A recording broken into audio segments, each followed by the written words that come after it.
오래전 이야기지만 샌프란시스코 노상에서 전도하는 아이언사이드 박사에게 한 무신론자가 다가와서 도전장을 냈습니다. 오는 주일 오후 과학회관에서 기독교와 무신론자 간의 공개 토론을 하자는 것입니다. 그러면서 거기에 드는 인원 동원과 비용은 다 자기 편에서 되겠다고 제안을 했습니다. 아이언사이드 목사는 수락하는 조건으로 한 가지를 이야기했습니다. 남녀 두 사람의 증인을 데려오자고 말했습니다. 그의 무신론을 믿고 하나님 없다는 것을 주장하는 사람들 중에 속이고 훔치고 음란한 삶을 살고 악독했던 사람들이 변해서 그 마음에 정직함이 나타나고 사랑과 기쁨이 충만하면서 평화의 사람으로 변해서 그 가족과 친구들이 신기하게 여기는 사람 2명을 데려와라. 그럼 나는 예수를 믿고 변화된 사람을 100명을 데려오겠다. 이 제안을 하자 무신론자는 갑자기 잘 해보시오 하고 소리를 냅다 지르더니 주랭랑을 쳤다고 합니다. 사실 예수를 믿는 사람들의 변화, 그것은 우리가 증인이기도 하거니와 우리 교회 공동체 안에서도 변화된 사람들을 우리는 볼 수가 있습니다. 예수님을 믿으면 놀라운 변화가 나타납니다. 예수를 믿기 전과 믿은 후에 현격한 차이를 드러내게 됩니다. 사실 인류의 역사도 예수님을 기준으로 구분되어 있다는 사실을 잘 아실 것입니다. 그래서 예수님 탄생 이전을 BC라고 말합니다. 영어로 Before Christ, 그리스도 이전. 예수님이 태어나신 그 이후를 라틴어로 안노 도미니, 주의 안에, 주님의 해 안에, 이런 뜻입니다. 인류의 역사도 예수님, 이 역사적인 인물, 역사적인 실제였던 예수님을 중심으로 이렇게 구분되어 있습니다. 우리가 그 사실을 인정하든 인정하지 않든 우리는 이미 예수 그리스도 아니라는 이 시대에 살고 있는 것입니다. 그런데 그것만이 아닙니다. 사람들이 믿든지 안 믿든지 인류는 하나님과의 관계로 구별되어 있습니다. 하나님 안에 있느냐, 하나님 밖에 있느냐 하는 것입니다. 하나님은 예수를 믿는 모든 사람들을 하나님 안에 받아주실 뿐 아니라 하나님 밖에 있는 영혼들에 대해서도 비상한 관심을 가지고 계십니다. 그래서 그 영혼들을 다시 찾아야 할 영혼들로 생각하시기 때문에 성경은 아직 하나님을 알지 못하는 하나님 밖에 있는 사람들을 잃어버린 영혼이라고 말합니다. 잃어버린 영혼. 중요한 것은 하나님을 믿지 않는 사람들은 자신이 하나님과 상관없을 것이라고 생각합니다. 그러나 결코 그렇지 않습니다. 하나님을 믿는 자는 하나님 안에서 영원한 생명을 누릴 것이고, 하나님을 믿지 않는 사람들은 하나님의 진노를 받아 영원한 형벌을 받는 것, 이것이 성경이 말씀하고 있는 내용입니다. 내가 믿느냐 안 믿느냐가 중요한 것이 아니라 하나님이 그런 계획을 가지고 있기 때문에 믿는 자와 안 믿는 자는 구별될 수밖에 없다는 것입니다. 내가 하나님을 인정한다고 달라지는 것이 아니고 인정하지 않는다고 달라지는 것도 아닙니다. 하나님은 지금도 잃어버린 영혼을 찾고 계십니다. 간절히 찾고 계십니다. 자, 그렇다면 하나님이 이런 자를 찾으시는 이유가 무엇일까요? 하나님이 이런 자를 찾으시는 이유, 첫째, 잃은 자의 영혼을 사랑하시기 때문입니다. 하나님이 하나님을 알지 못하는 사람들, 하나님 밖에 있는 영혼들, 그 죄 가운데 죽어가는 영혼들을 하나님이 지극히 사랑하십니다. 사람은 누군가의 사랑을 받을 때 자존감이 회복이 됩니다. 누가 나를 사랑하느냐에 따라서도 자존감은 차이가 있습니다. 귀한 분, 사회적으로 존경받을 만한 분들이 나를 사랑한다면 자존감은 그만큼 더 클 것입니다. 그런데 의외로 사람들은 하나님이 당신을 사랑한다는 이 메시지 앞에 별로 놀라워하지 않습니다. 감동하지도 않습니다. 단지 하나님을 믿지 않기 때문일까요? 그런 이유도 있을 것입니다. 그런데 우리는 또 한 가지 주목할 이유가 있습니다. 하나님이 나를 사랑하신다는 사실을 받아들일 수 없는, 그 사실 앞에 당황할 수밖에 없는 이유가 있단 말입니다. 그것은 하나님의 사랑을 받기에는 자신이 너무도 부끄러운 인생이라는 자각 때문입니다. 결국 하나님이 나를 사랑하신다는 그 메시지 앞에 우리는 어쩔 수 없이 자신을 돌아보게 되어 있습니다. 나 같은 죄인을 하나님이 사랑하신다뇨. 나같이 죽어마땅한 인간을 그 영광이 충만하신 하나님이 사랑하신다뇨. 그 사실을 어떻게 쉽게 받아들일 수 있겠습니까? 그런데 분명한 것은 성경이 말씀하시는 확고한 사실은 하나님이 그럼에도 불구하고 당신을 사랑하신다는 사실입니다.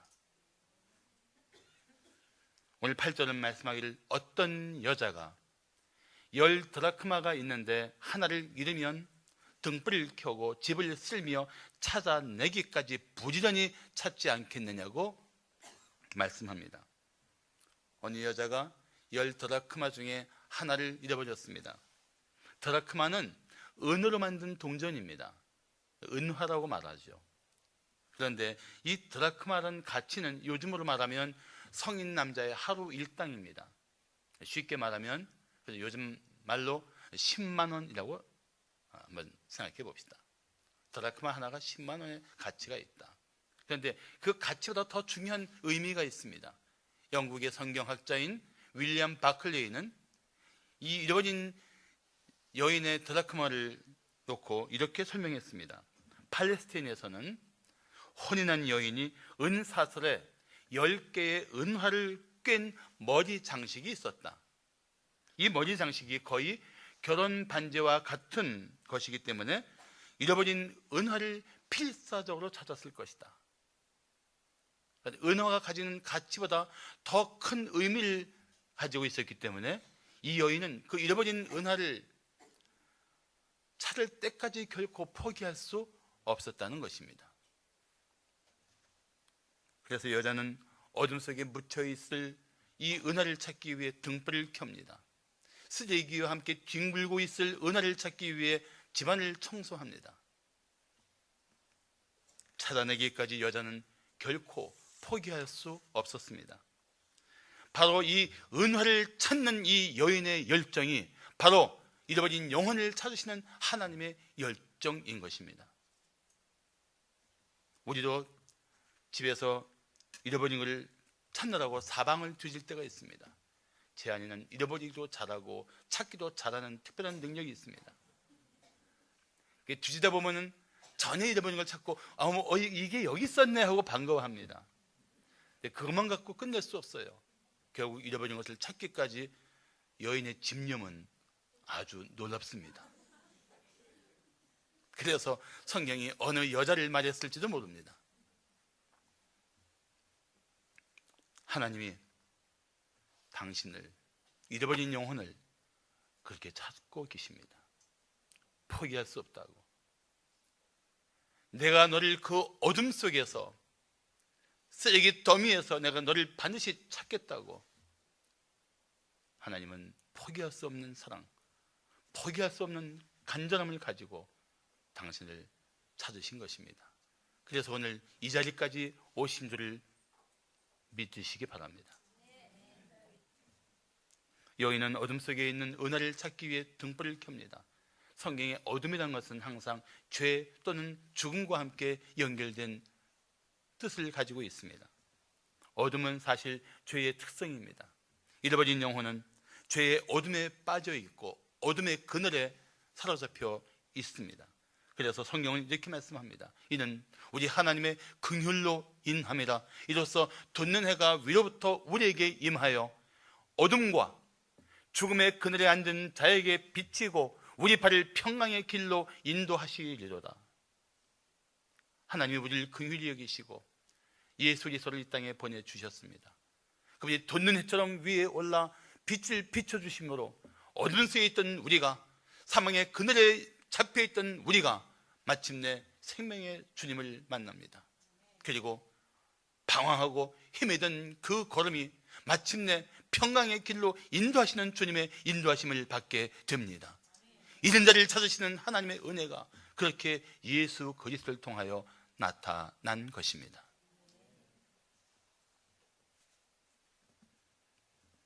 그뿐 아니라 우리를 둘러싼 모든 쓰레기 같은 것들을 다 제거해 주십니다.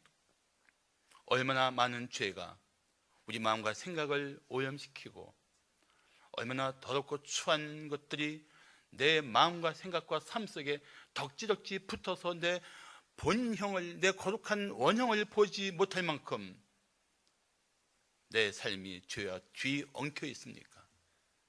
부끄러운 삶에 내 삶이 함몰되어 있습니까? 그것을 나로부터 깨끗이 치울 수 있는 분은 오직 한 분, 하나님이십니다. 하나님만이 우리를 내 마음과 생각에 가득 껴있는, 내 전체를 뒤엎고 있는 이 쓰레기 같은 죄악들을, 부끄러운 생각들을, 더럽고 추한 것들을 다 제거해 주시고 나를 정결한 심령으로 회복시켜 주실 수 있습니다. 그 일을 위해 예수님이 십자가에서 잃어버린 영혼을 위한 대속의 피를 흘리신 것입니다. 그래서 성경은 이렇게 말씀합니다. 하나님이 세상을이란 말씀에 여러분 이름을 넣어도 좋습니다. 하나님이 안영호를 이처럼 사랑하셨다. 어떻게 해요? 독생자 예수를 내어 주실 만큼 사랑하셨다. 하나님이 이처럼 사랑하사 독생자 예수 그리스도를 주셨으니 이는 왜냐하면 그 예수를 믿는 자마다 멸망하지 않고 영생을 얻게 하려 하심이라. 이 말씀 속에 숨어있는 내용을 보십시오. 예수를 믿지 않는 자들, 멸망에 던져질 영혼들을 구원하기 위해서 하나님은 죽음마땅한 우리를 사랑하시고 우리를 위하여 예수 그리스도를 십자가에 우리의 죄값을 대신 치르는 희생 제물로 내어 주신 것입니다. 잃어버린 자를 찾기 위해서, 잃어버린 영혼을 다시 하나님의 그 은혜 품 안에 품어주시기 위해서 하나님은 그렇게 역사하셨습니다. 여러분 기억하십시오. 하나님은 당신을 지극히 사랑하십니다. 말로 다 표현할 수 없이 당신을 사랑하십니다. 그래서 죄와 사망의 어둠에 빠진 당신을 구원하기를 원하십니다. 멸망하지 않고 영생을 얻게 하시려고 당신을 찾고 또 찾으신 것입니다. 오늘 이 자리에서 그 사랑의 손에 당신을 맡기지 않으시겠습니까? 자, 하나님이 이런 자를 찾으시는 이유가 무엇일까요? 둘째, 이런 자의 가치를 회복시키기 때문입니다. 이런 자의 가치를 회복시키기 위해서 할머니 한 분이 예금을 찾으러 은행에 왔습니다. 통장에 있는 잔금을 다 달라고 은행원에게 부탁하자 은행원이 예금 청구서를 작성하라고 한 장을 내어드렸습니다. 그걸 처음 써본 할머니가 청구하는 금액란에 이렇게 썼다고 합니다. 싹 다.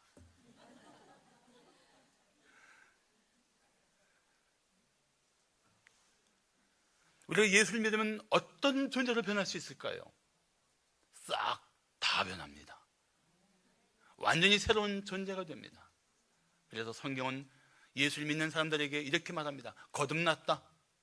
새로 태어났다. 예수를 믿으면 거듭나는 존재, 새로운 존재가 됩니다. 전 존재가 새로워지는 인생, 예수를 믿는 자들이 누리는 은혜인 것입니다.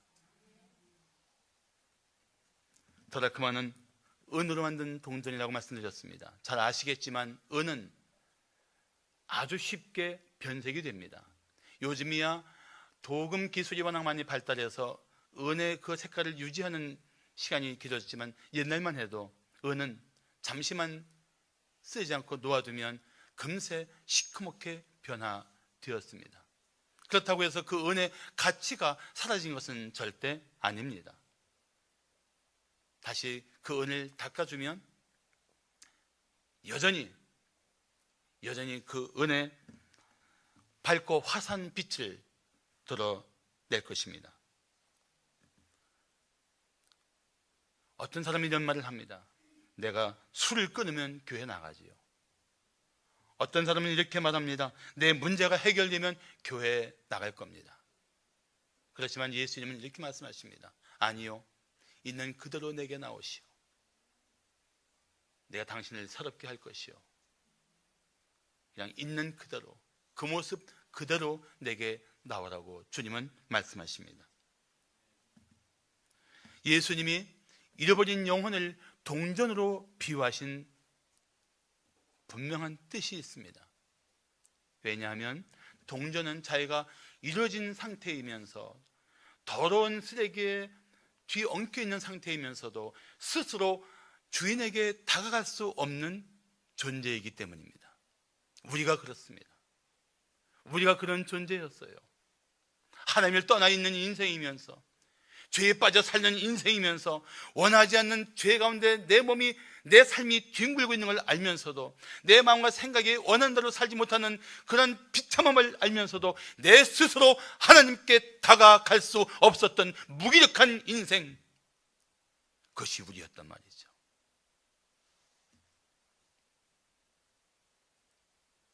무능력한 인생, 스스로 자신을 깨끗게 하고 구원할 수 없었던 인생, 그런 인생이기에 하나님이 우리를 찾으셔야 했습니다. 그분이 나를 찾아내시기 전까지는 나는 마치 가치 없는 존재인 것처럼 그렇게 자신을 비하하며 자신을 무가치하게 여기며 어둠 속에 살 수밖에 없었던 것입니다. 그래서 성경은 이렇게 말씀합니다. 기록된 바 의인은 없나니 하나도 없으며 깨닫는 자도 없고 하나님을 찾는 자도 없고 다 치우쳐 함께 무익하게 되고 선을 행하는 자는 없나니 하나도 없도다. 하나님을 떠난 인생, 하나님 밖에 있는 인생들의 실상이 그렇다는 것입니다. 그런데 사람들은 하나님 없이 살고 있는 문제를 심각하게 여기지 않습니다. 하나님 밖에 있다는 사실조차도 대수롭게 여기지 않습니다. 하나님 없이도 살 수 있다고 몸부림을 칩니다. 더군다나 잃어버린 은화가 얼마나 소중합니까? 그런데도 사용할 수 없다면 무슨 의미가 있습니까? 죄에 빠진 채 살고 있는 인간들이 그런 상태에 머물러 있습니다. 자신이 얼마나 가치 있는 존재인지 알지 못합니다. 자신이 얼마나 존귀한 생명인지 알지를 못합니다. 생각해 보십시오. 누가 만들었느냐에 따라서 작품의 가치가 얼마나 달라집니까? 제가 가죽으로 가방 만들어서 드리면 아마 돈만 빼갈 겁니다. 그런데 명품을 받으면 아마 얼른 챙겨가실 것입니다. 왜 그렇습니까? 누가 만들었느냐? 그렇다면 하물며 천지의 창조주이시며 주관자이시며 통치자이신 영광과 존귀가 충만하신 하나님이 만드신 생명이라면 그 하나하나의 가치가 얼마나 소중합니까? 그래서 우리를 찍어내듯이 찍어내지 않고 한 명을 하나님은 그 오묘하신 능력과 지혜로 얼마나 특별하게 다 각각의 이름을 가지고 각각의 존재로 우리를 창조하셨습니까? 여러분이 얼마나 존귀한 생명입니까? 그것을 하나님을 만나기 전까지는 우리는 깨닫지 못합니다. 그래서 우리는 작은 문제 앞에 비틀거리고 넘어지며 차라리 나는 태어나지 않았으면 좋을 인생이었다는 비통한 소리를 외치는 것입니다. 아닙니다. 여러분, 하나님이 지극히 존귀하게 여기시는 생명입니다. 이것을 재미있게 설명한 분이 있습니다. 5만 원짜리 지폐를 들고 강사가 말합니다. 이 돈을 가지고 싶습니까? 청중들이 예라고 대답합니다. 다시 강사가 5만 원짜리 지폐를 구깁니다. 다시 들고 말합니다. 여러분, 이 지폐를 갖고 싶습니까? 예. 다시 강사가 그 힘이 찌그러진 그 5만짜리 지폐에다가 오물을 묻히고 다시 들어서 말합니다. 여러분, 그래도 이 돈을 가지고 싶습니까? 예. 그러자 강사가 이렇게 말합니다. 그렇습니다. 여러분이 아무리 더럽고 오염되고 엉망진창이 되었어도 여전히 당신은 하나님의 형상을 지닌 매우 존귀한 생명입니다.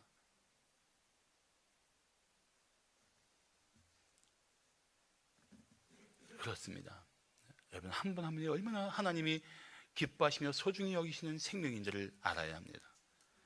그러므로 9절은 또 찾아낸 즉 벗과 이웃을 불러 모으고 말하되 나와 함께 즐기자, 이른 드라크마를 찾아내었노라고 잔치를 펼칩니다.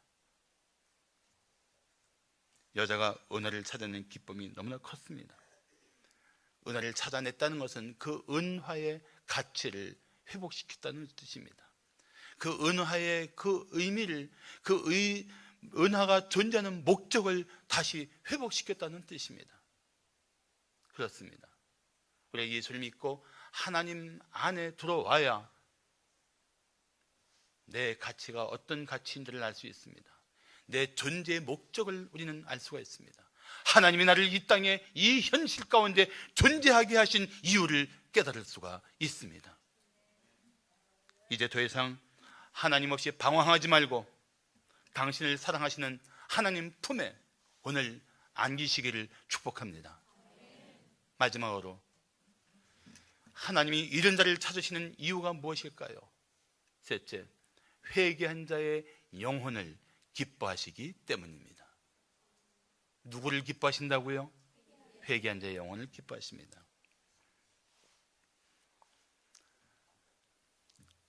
어느 날 신문기자가 칼 바르트 목사에게 이런 질문했습니다. 만약에 목사님이 나치의 히틀러를 만난다면 무슨 말을 해주고 싶습니까? 칼 바르트 목사는 이렇게 대답했다고 합니다. 나는 한마디는 꼭 하고 싶소. 예수 그리스도께서 당신의 죄를 위해 돌아가셨습니다. 단 한 번의 기회, 단 한 번의 메시지로 바르트 목사는 이 문장을 택했다고 합니다. 우리는 이렇게 물을 수 있습니다. 아니, 그런 히틀러 같은 사람도 하나님이 구원받기를 원하신단 말입니까? 그런데 성경은 분명히 말씀하십니다. 하나님은 어떤 죄인도 구원받기를 원하신다고 말입니다. 십자가는 용서 못할 죄인이 없습니다. 십자가는 구원 못할 죄인이 없습니다. 온 인류를 향한 하나님의 구원이 십자가에서 완성되었기 때문입니다. 우리는 악한 범죄자를 보면 분노합니다. 죽어마땅하다고 생각합니다. 그러나 하나님은 사람들이 죄악에 빠져 살다가 죄 가운데 죽는 것을 결코 기뻐하는 분이 아니십니다. 어떤 죄인이라도 회개하고 구원받기를 원하십니다. 그래서 하나님은 이렇게 말씀합니다. 너는 그들에게 말하라. 주 여호와의 말씀이니라. 나의 삶을 두고 맹세하노니 나는 악인이 죽는 것을 기뻐하지 아니하고 악인이 그의 길에서 돌이켜 떠나 사는 것을 기뻐하노라. 아멘. 오늘 처음 오신 분들은 이게 뭔 소리인가 싶을 텐데, 할렐루야는 할렐, 찬양하다. 루에는 우가 있는데, 우가 숨어 있는데, 너는 야, 할렐루야, 야는 야훼, 여호와 하나님을 말합니다. 그러니까 할렐루야 하면 너는 여호와 하나님을 찬양하라, 이런 뜻이에요. 그러면 우리는 또 어떻게 화답하냐면은 아멘, 진실로 그럽시다, 이런 응답이에요. 처음 나오신 분들은 아마 이 할렐루야 아멘이 좀 낯설 겁니다. 한번 연습해 볼까요? 할렐루야 하면 아멘을 화답하는 게 인사법이에요. 할렐루야. 처음 나오신 분들도 잘해 주셨습니다. 하나님이 악인의 죽음, 죄 가운데 죽는 것을 기뻐하시는 분이 절대 아니에요. 어떻게든지 그 죄의 길에서 돌이켜 사는 것을 원하시는 하나님이십니다. 죄인이 죄의 길에 빠져 살면서 영원한 사망을 향해 나아가다가 그 죄의 길에서 방향을 180도 바꿔 하나님께로 돌이키는 것, 이 돌이킴을 우리는 회개라고 말합니다. 회개. 후회하는 것만이 아니라 후회하는 그 삶의 자리에서 결단하고 방향을 돌이키는 것, 이것이 회개입니다. 후회가 회개가 아니에요. 내가 잘못 살고 있었어. 내가 죽음의 자리에 있었어. 내가 죽어가는 생명이었어. 내가 하나님 없이 영원한 사망을 향해 나가는 인생이었어. 깨닫고 멈춰서 방향을 바꾸는 것, 이것이 회개입니다. 그런데 하나님은 죄인이 회개하면 어떤 죄에 빠져 살았든지 그 죄를 기뻐하시며 맞아 주십니다. 잃어버린 드라크마의 비유를 말씀하신 예수님께서 결론적으로 이렇게 말씀하십니다. 10절을 보시면 내가 너희에게 이르노니 이와 같이 죄인 한 사람이 회개하면 하나님의 사자들 앞에 기쁨이 되느니라. 아멘. 한 사람을 강조한 이유가 뭔지 아십니까? 한 사람. 회개는 개인적인 결단이에요. 하나님과 1대1의 인격적인 관계에서 이루어지는 일입니다. 이 인격적이라는 것은 세 가지 요소를 만족시키는 거예요. 먼저 깨닫는 것입니다. 내가 죄인이로구나. 죄에 빠져 살았구나. 그 다음 마음으로, 감정으로 통회하는 거예요. 자신이 얼마나 끔찍한 죄인이며 비참한 인생을 살고 있는가를 애통하는 마음을 갖는 것입니다. 마지막으로 의지예요. 자신의 의지를 가지고 방향을 바꿔 돌아서며 예수님, 나는 죄인입니다. 나 같은 죄인을 구원하실 유일한 나의 구주, 나의 주님 예수를 내 마음에 영접합니다. 이제 내 마음에 들어와 나를 구원해 주시옵소서. 이 의지를 가지고 예수를 맞아들이는 것, 여기까지가 완전한 회개를 의미하는 것입니다. 인격적인 회개를 의미하는 것입니다. 이 회개한 영혼을 하나님은 기뻐하십니다. 조건 없이 용서하시며 가슴에 품어 주실 것입니다. 할렐루야. 오늘 이 소식을 듣게 하고 싶어서 우리 VIP들을 초청한 것입니다.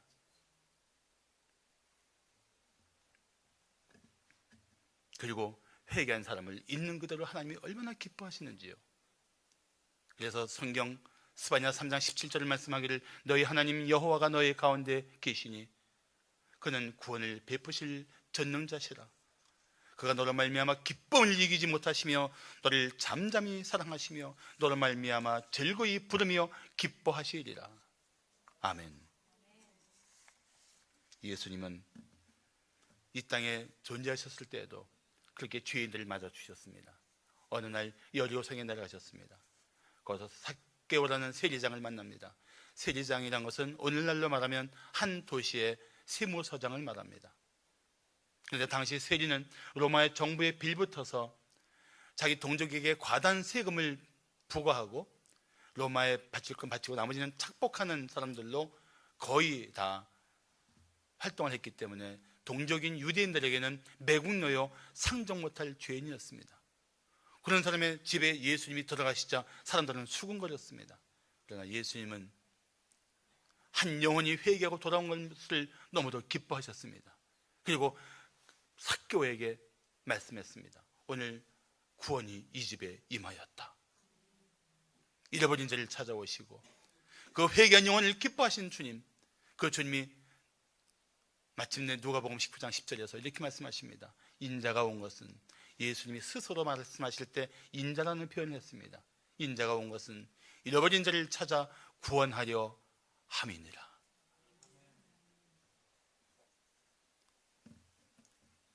성경은 모든 사람이 죄인이라고 선포합니다. 동시에 성경은 누구든지 예수를 믿으면 구원받을 것을 말씀합니다. 구원은 회개하는 순간 하나님이 주시는 선물입니다. 이 선물을 받으시기 바랍니다. 미국의 월터 리드 육군병원에서 아이젠하워 대통령의 임종이 가까웠을 때 빌리 그레엄 목사가 그 자리에 방문했습니다. 이때 대통령이 말했습니다. 목사님, 하나님을 어떻게 만나야 할지 내게는 확신이 없습니다. 도와주십시오. 나의 마지막 부탁입니다. 그러자 그레엄 목사는 진지하게 설명했습니다. 구원은 무슨 업적이 있거나 선행을 많이 해서 얻을 수 있는 것이 절대 아닙니다. 우리의 모든 노력으로 죄의 문제를 결코 해결할 수 없습니다. 그래서 하나님은 독생자 예수 그리스도를 보내주셨습니다. 내 지난날의 모든 죄를 회개하고 예수 그리스도를 마음의 구주와 주님으로 영접하는 순간 당신은 구원을 받습니다. 영생을 얻습니다. 그리고 천국에서 깨어날 것입니다. 그날 아이젠하워 대통령은 빌리 그레엄 목사의 인도로 예수 그리스도를 마음의 구주와 주님으로 영접했습니다. 영접 기도를 마쳤을 때 아이젠하워 대통령이 이렇게 말했다고 합니다. 목사님, 감사합니다. 나는 이제 죽을 준비가 되었습니다.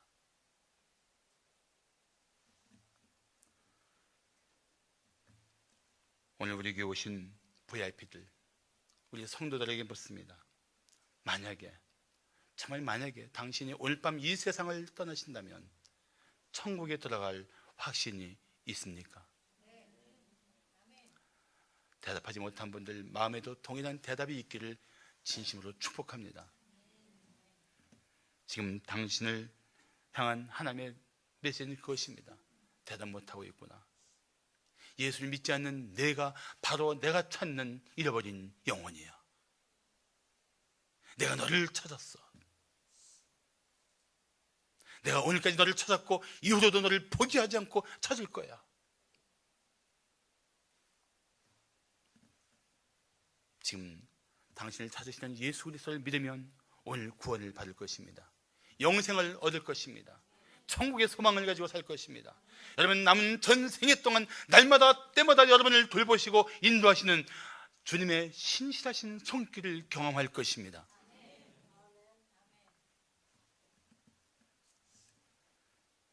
오늘 이 자리에서 회개하고 예수님을 믿는 은혜를 받으시기 바랍니다. 성경 말씀합니다. 보라, 지금은 은혜 받을 만한 때요. 보라, 지금은 구원의 날이로다. 기도하시겠습니다.